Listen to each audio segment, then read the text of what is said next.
the slightly heavier, slightly slipperier F2 cars. And then obviously we've got the classic cars in the game as well. So we've got the older Formula One cars. So we've got a real complement there in the content in the game.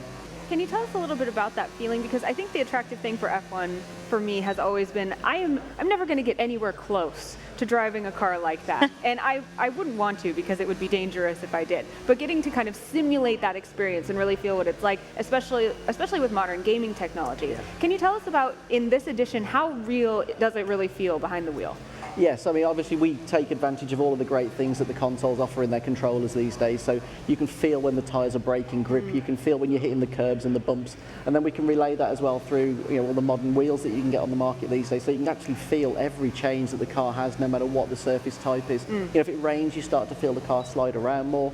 And it's also, we extend that to motion platforms as well. So, if you're somebody who's got the cash to spend on a motion platform, right, you can really experience being thrown around in a Formula One car. Can you tell us a little bit about how you translate those experiences? Because when I hear you can feel the car slip on the rain, I can imagine that feeling really well, but thinking about translating it to a controller or to a motion platform I'm sure that I could feel it, but how do you go about translating that feeling into the technology that you're using? Yeah, so, I mean, it starts out really with the physics in the game. So obviously that's really tight. The physics works, really well. So as the tyre starts to slip on the surface, we get that information through that, which is then translated through the force feedback system. So for example, as soon as the tyre starts to slip, even the slightest slip, that starts to rumble the motors and the controllers just a little, and then that can build up. So it's all very tactile feedback. So you can tell exactly what the car's doing through your hands or through your feet if you've got force feedback pedals, for example. It's so cool. Another big feature of the Immersion is the visuals, too. So can you tell me a little bit about what we're going to be seeing as far as, you told us these are tracks that exist, but are we going to see weather effects? Are we going to see any potentially, different scenarios? Yeah, I think probably one of the most noticeable things this year visually is we've done a lot of work on the lighting routines in the game. So if you're racing at night in particular, we've got a new night lighting in the game. So it looks absolutely spectacular because we had feedback from the drivers that when they race at night, the game had got sort of lights that were around the circuit and they worked very much like, sort of glorified street lights. Sure. But the drivers were saying, that's not how it is in real life. It's actually like a blanket of light and the whole circuit feels like it's in daylight. So we've got new lighting in the game, which, really gives that effect. And as you can imagine, we do weather as well. So if you're racing at night in the rain on a street track, it's absolutely terrifying. But so really good looking. Games have really perfected water on asphalt in different sun conditions. Yeah, definitely. You said you worked with drivers. Can you tell us a little bit about that experience of talking to someone who actually does this in real life and then experiencing playing your game? Yeah, so since we started work on the series, we've always had a driver who's always given us advice and always advised us on what it's like to drive a Formula One car, because obviously that's something that we don't get the opportunity to do ourselves. Right. But also, obviously, we scan all of the driver faces for the game, so that means we get to see the drivers really early in the season, and we take out early versions of the game to play. So if they get time in between getting their faces scanned, they get the opportunity to sit and play the game and give us feedback. And it's really invaluable because it's something that, it's those little anecdotal things they come out with that you probably wouldn't get from the data, but you can get from the driver themselves. Yeah, absolutely. Yeah, you're updating the game based on suggestions from the drivers and people who participate in F1, but also, as you mentioned, this is the 10-year anniversary version of the game. Yeah. How long have you been working on the game, and what is the new innovation that you think is fresh for this 2019 edition? Yeah, so I mean, I've been working on it since 2008. Yeah, so it's been quite a while, yeah. And obviously this year, with it being our 10th anniversary, we've got an anniversary edition of the game coming out. So that comes with some additional content, some new classic cars. We've also got a deluxe edition of the game coming, which is the Legends edition, and that contains two legendary Formula One drivers, Alain Prost and Ayrton Senna. So they race together.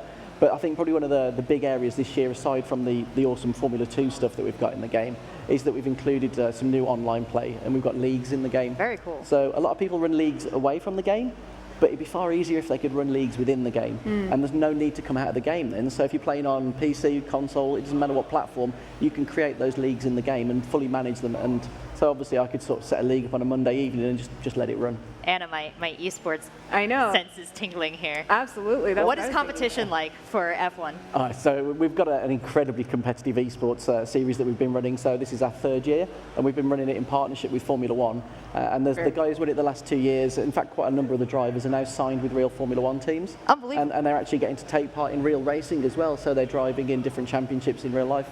That is so cool. So the gameplay experience is true enough that somebody could translate that between car and console. Yeah, I think that's one of the really exciting thing about a racing game is that compared to, say, something like a football game where, you know, I can play FIFA and then I can go and be rubbish at football. Right. If you play something like a racing game, that does translate quite nicely to driving a car as well.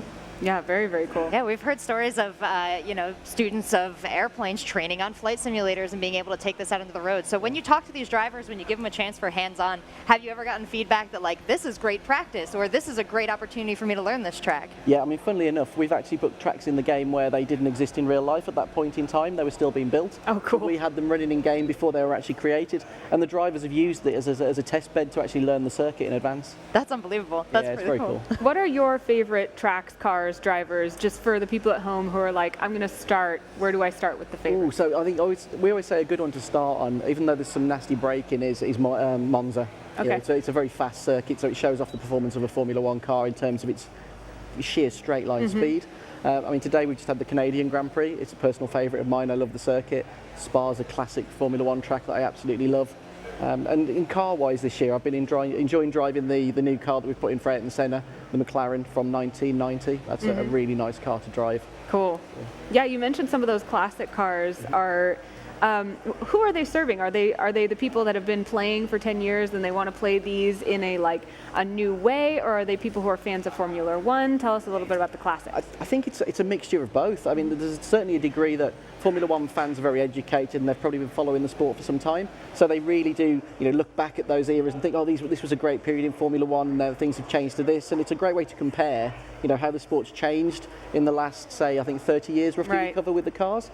So it's really exciting that they get to experience that, but also it shows the people who may be new to Formula One what the sport was like previously as well. Cool. Where does the community for Formula One 2019 and the previous iterations of the game live? You mentioned a high competitive community for people who want to get involved, who want to level up their gameplay. Where do they go?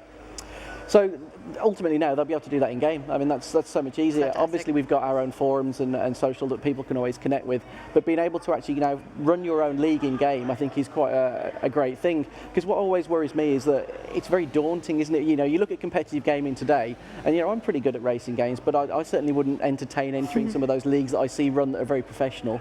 I think, but I could quite happily get together a bunch of people who play at a similar level to me and sort of engage with those guys, and, you know, get together on a certain night of the week, have a chat, play some Formula One, you know, and have a really nice social experience with it. Well, that's great. You enable that through the game. This is kind of a particular question, but with some of these top-tier racers, some people that are competing and winning in the competitive leagues, is there an opportunity at all for me to grab their Ghost and race against it, or get some lessons from these top players? Yeah, and also what we also have in the game is there's an area now dedicated to esports. So in there, that's actually where you would go and qualify.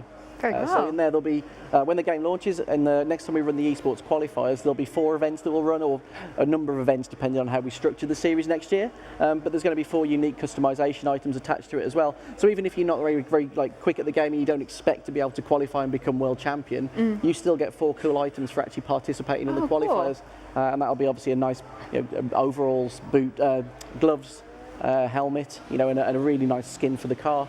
So car customization, that's obviously a new element this year as well. And that's obviously driven because we want people playing the game online, and personalization is really important when you do play online.